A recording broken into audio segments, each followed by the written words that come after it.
तो ये जो हम ये देख रहे हैं कि पिछले 5 साल से एक अदालत से दूसरी अदालत, तो दूसरी अदालत से तीसरी अदालत, लोअर कोर्ट से हाई कोर्ट से फिर सुप्रीम कोर्ट से वापस लोअर कोर्ट, फिर लोअर कोर्ट से हाई कोर्ट, फिर सुप्रीम कोर्ट, ये जो चक्कर चल रहा है, तो ऐसा लगता है कि प्रोसेस जो है वो पनिशमेंट बनता जा रहा है।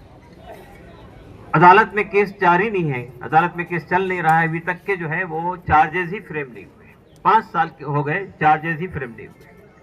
और आप जानते हैं कि 30,000 पन्नों की चार्जशीट है और 900, 800, 900 जो है इसके अंदर विटनेसेस हैं, और ऐसे विटनेसेस हैं जिनका नाम भी पुलिस ने खोला नहीं है, वो अल्फा बीटा गामा उनके नाम दिए गए हैं। इस हद तक के यानी प्रोटेक्टेड तरीके से ये लोग चल रहे हैं। देखिए, इस वक्त में यूएपीए किसी पर लगाया जाता है तो ये मान के चलिए कि ये प्रशासन के हाथ में एक ऐसा हथियार है कि अगर किसी के खिलाफ कोई आरोप नहीं है, कोई उसके खिलाफ कोई बड़ा सबूत नहीं है, तो आप किस हद तक जेल में रख सकते हैं। आपको ये अंदाजा है कि ये जब भी केस चलेगा तो इनका एक्विटल हो जाएगा, और ऐसा हुआ है।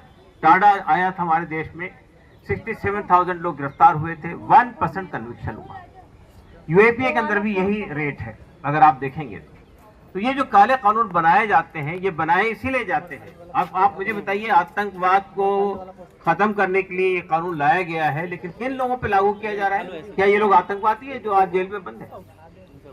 तो अब पुलिस के हाथ में, प्रशासन के हाथ में और सरकार के हाथ में एक ऐसा हथियार आ जाता है यूएपीए की शक्ल में, अफवाह की शक्ल में, गचगोका की शक्ल में, मकोगा की शक्ल में, कि उसके बाद फिर किसी से पूछने की कोई जरूरत नहीं होती है। अदालत भी समझती है कि भाई यूएपीए लगा हुआ है।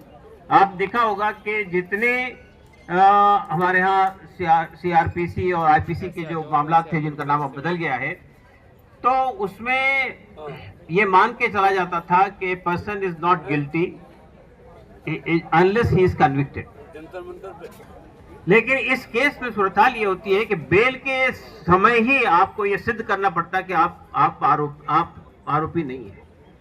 हालांकि होता ही है कि हर मामले में सरकार को ये बताना पड़ता है कि ये आरोपी है। इस मामले में जो विक्टिम है उसको ये बताना पड़ता है कि मैं आरोपी नहीं हूं। पूरा यानी बेल के स्तर पर ही पूरा केस चलता है। तो मेरा कहना यह है कि ये जो हम लोग आंदोलन कर रहे हैं, ये आंदोलन अगर इस हद तक सीमित रहेगा कि हमारे कुछ साथी, हमारे कुछ नौजवान बच्चे, हमारे कुछ युवा जेल के अंदर बंद हैं, उनके खिलाफ लड़ाई लड़ रहे हैं, तो हमें ये मालूम होना चाहिए कि ऐसे बहुत सारे लोग जेलों में बंद हैं जिनका कोई पूछने वाला नहीं है, जिनके लिए कोई प्रोटेस्ट नहीं करता है, जिनके लिए कोई आवाज नहीं उठाता है। और ये जब तक ये काले कानून मौजूद रहेंगे, इसी तरह के बेगुनाह लोग जेल के अंदर जाते रहेंगे और उनकी कोई सुनवाई नहीं हो, चाहे भीमा कोरेगांव के तहत जा रहे हों, चाहे वो दिल्ली दंगों के नाम पे उनको जेल भेजा जा रहा हो। तो मैं ये कहना चाहता हूँ, और ये देखिए, ये कोई मैं अनोखी बात नहीं कह रहा हूँ। अभी आपने देखा बांग्लादेश में, उससे पहले श्रीलंका में और अब नेपाल में कौन लोग थे जो वक्त के जालिम के खिलाफ खड़े हुए थे? वहां के यूथ थे, वहां के युवा थे, वहां के नौजवान थे। तो आज जेएनयू के छात्र अगर यहाँ पे ये तहरीक चला रहे हैं, तो उन्हें ये समझना चाहिए कि उन्हें शायद एक बड़ा आंदोलन छेड़ना पड़ेगा इस जुल्म के खिलाफ जो इस वक्त देश में जारी है। ये जुल्म सिर्फ उन चंद नौजवानों के खिलाफ नहीं हो रहा है जो आज जेल में बंद है, ये जुल्म किसानों के खिलाफ हो रहा है, ये जुल्म छात्राओं के खिलाफ हो रहा है, ये जुल्म अनएम्प्लॉयड यूथ के खिलाफ हो रहा है। और आज जो है मोदी साहब की सालगिरह मनाई जा रही है, लाखों रुपए खर्च किए जा रहे हैं, बड़े बड़े एडवर्टीजमेंट आ रहे हैं, लेकिन कोई ये नहीं पूछता है कि ऐसे लोग हैं हमारे देश के अंदर जो एक वक्त खाना खाते हैं, जो बगैर खाना खाए रात में सो जाते हैं। आप देखिए कि ये जो हमारे लेबर लॉज में जो तब्दीलियां की गई है, वो लेबर्स के को वेतन नहीं मिलता है, सैकड़ों लोग यानी उनके पास कोई जॉब नहीं है। ये पूरी लड़ाई हमारी लड़ाई है। और शाहीन बाग की जो लड़ाई थी, अभी जिसका जिक्र हुआ है, शाहीन बाग की लड़ाई भी एक अत्याचार के खिलाफ लड़ाई थी, एक ऐसे डिस्क्रिमिनेटेड लॉ के खिलाफ लड़ाई थी जो कानून सरकार ने बनाया था कॉन्स्टिट्यूशन के खिलाफ जाकर। आज ऐसे कई कानून बन रहे हैं जो कॉन्स्टिट्यूशन में कुछ है और कानून कुछ बन रहा है। ये जो भी वक्फ का कानून बना है, आप उठाकर देख लीजिए, 48 अमेंडमेंट लाए गए हैं और ये कह के लाए गए हैं कि हम ट्रांसपेरेंसी लाने जा रहे हैं, करप्शन खत्म करने जा रहे हैं। ऐसी कोई बात उसमें नहीं है, सिवाय इसके एक खास समुदाय को, एक खास धर्म के मानने वालों के धार्मिक स्थल पे कैसे हमला किया जाए, कैसे उनको हड़प किया जाए, इस तरह से वो लाया गया।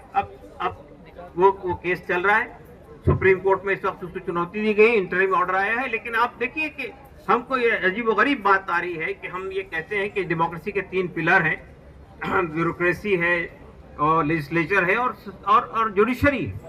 तो अगर आपको लेजिस्लेचर से और ब्यूरोक्रेसी से प्रॉब्लम है तो आप कहाँ जाते हैं? आप जुडिशरी के पास जाते हैं। लेकिन अगर जुडिशरी में भी अगर आपको, अदालत में भी अगर आपके साथ इंसाफ नहीं हो रहा होगा तो फिर क्या लोकतंत्र बाकी रहेगा? तो मैं ये कहना चाहता हूं आपसे कि मैं यहाँ पर ये कहने के लिए नहीं आया हूं कि उमर खालिद जेल में बंद है, हम लोग बहुत परेशान हैं, उमर बहुत परेशान है, या हमारे जो साथी बंद है उनके घर वाले बहुत परेशान है। नहीं, उन्होंने एक लड़ाई लड़ी थी, सरकार ने समझा कि ये लड़ाई हमारे खिलाफ थी, उन्होंने उनको जेल में डाल दिया। तो हमारा ये कहना है, तू तीर आजमा हम जिगर आजमाए। ये जो सूरत हाल है कि हम कोई मातम करने के लिए नहीं आए हैं। आज नहीं कल, कल नहीं परसों बेल मिलेगी। सवाल ये पैदा होता है कि आपने जिंदगी के 5 कीमती साल लोगों के जाये कर दिए। और आपको ये बताऊंगा, हो सकता है कि शायद हम हो या ना हो दुनिया के अंदर, लेकिन ये बात तय होगी कि ये केस भी यानी अदालत के जरिए से ये केस खत्म हो जाएगा और ये कहा जाएगा कि ये सब के सब इनका एक्विटल हुआ है, ये सब इन पे कोई गुनाह साबित नहीं हुआ। लेकिन उसमें बहुत देर होगी, इसलिए कि बनाया ही केस इस तरह से गया है कि ये केस लंबा चलेगा और ये सब लोग बेगुनाह के तौर पर छूटेंगे। लेकिन जिन लोगों ने उन पे इल्जाम लगाया, जिन्होंने उन पे आरोप लगाए, उनके खिलाफ कोई कार्रवाई नहीं हो। तो ये अजीबोगरीब बात है। हमारी पुलिस, हमारी CID, हमारी CBI और हमारी बड़ी बड़ी इंटेलिजेंस एजेंसीज इस तरह के फेक और कंकॉक्टेड चार्जशीट तैयार करके जेलों में भर देती है। एक्विटल के बाद कोई जवाबदार, कोई अकाउंटेबल नहीं होता है, ना सरकार अकाउंटेबल होती है, ना पुलिस अकाउंटेबल होती है। तो ये जो इस तरह के कानून हमारे देश में आ रहे हैं, इसके खिलाफ हमें लड़ाई लड़नी चाहिए। दोस्तों और साथियों, मैं आप सबका बहुत बहुत धन्यवाद करता हूं कि आपने यहाँ पर प्रदर्शन किया। 2 दिन पहले JNU के अंदर प्रदर्शन हुआ था, वहां भी मैंने ये बात कही थी कि ये जो लड़ाई लड़ी है उमर खालिद ने, उनके साथियों ने, ये लड़ाई किसी एक समुदाय की लड़ाई नहीं लड़ी है। उन्होंने बुनियादी तौर पे कॉन्स्टिट्यूशन को बचाने की लड़ाई लड़ी है। उन्होंने बुनियादी तौर पे संविधान के साथ जो खिलवाड़ हो रहा है उसको बचाने की लड़ाई लड़ी है। और ये लड़ाई अभी उनके हौसले पस्त नहीं हुए हैं, वो डर के बैठे नहीं है। हालांकि ये बात सही है कि इस बार उमर खालिद से जब बात हो रही थी तो वो ये कह रहे थे कि शायद इस बार हाई कोर्ट बेल दे देगा।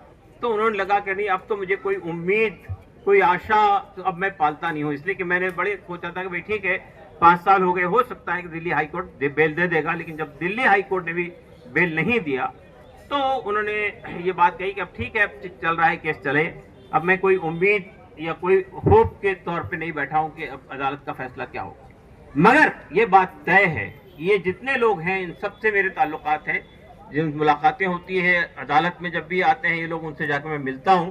लेकिन इनमें से कोई भी आदमी फ्रस्ट्रेटेड नहीं है, कोई भी आदमी मायूस नहीं है, कोई आदमी दब के बैठ नहीं गया है। वो आज भी बाहर निकल के कमजोरों की, मार्जिनलाइज्ड तबके की लड़ाई लड़ने के लिए तैयार है। वो आज भी अगर जरूरत पड़ी तो ऐसे कई शाहीन बाग खड़े कर सकते हैं, उनके हौसले पस्त नहीं हुए। तो ये एक बड़ी बात है कि सरकार ने 5 साल तक जिन लोगों को जेल के अंदर बंद कर दिया, उसके बाद भी अगर उनके हौसले पस्त नहीं हुए तो ये उनकी नाकामी नहीं है, ये सरकार की नाकामी। ये समझना कि सरकार ये समझ रही है कि अपनी पीठ थपथपा रही है कि हमने बगैर किसी आरोप के इनको 5 साल तक जेल में डाल के रखा है। लेकिन हमारे बहुत यानी हमारी जो स्वतंत्रता की लड़ाई लड़ी गई है, फ्रीडम की लड़ाई लड़ी गई है, फ्रीडम मूवमेंट के अंदर भी बहुत सारे लोगों ने बहुत लंबी लंबी जेलें काटी है। लेकिन बिलाखिर अंधेरी रात खत्म हुई और सवेरा आया। हमें यकीन है कि यहाँ भी यही होगा, कितनी ही लंबी रात हो, बहरहाल वो रात है, सुबह जरूर आएगी। शुक्रिया, धन्यवाद।